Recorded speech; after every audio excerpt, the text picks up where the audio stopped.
Okay, wives out there, we all know that marriage is not full of peaches and cream, right? Like you don't feel like taking a selfie today and telling everybody how amazing your spouse is.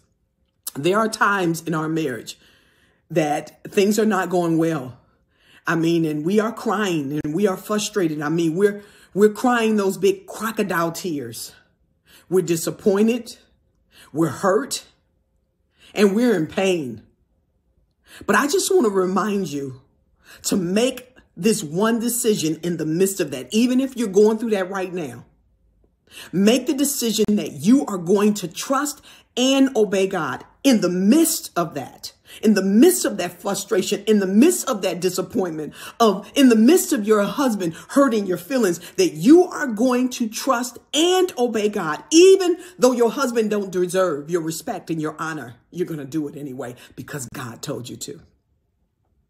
Listen, here's what's going to happen when you do that. The enemy, he's not going to win this one.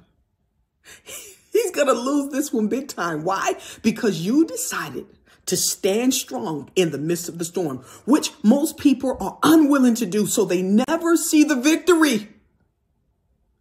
But you will, because you decided, though I'm going through the storms, you know, the ups and downs, you're in the downtime in your marriage, and you decided I'm going to trust him anyway, and I'm going to obey him as well.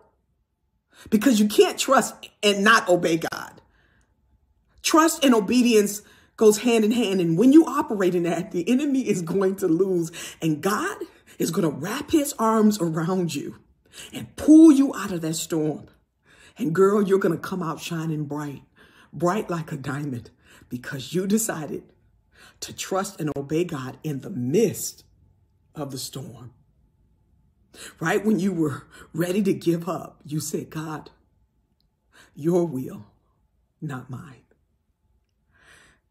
I pray that you will make that decision now.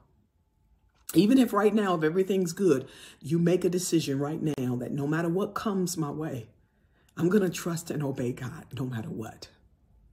I'm your girl, Mrs. Toy Banks, the world's most satisfied wife. And I'm here to remind you that you will never be put to shame when you trust and obey our Heavenly Father. God bless.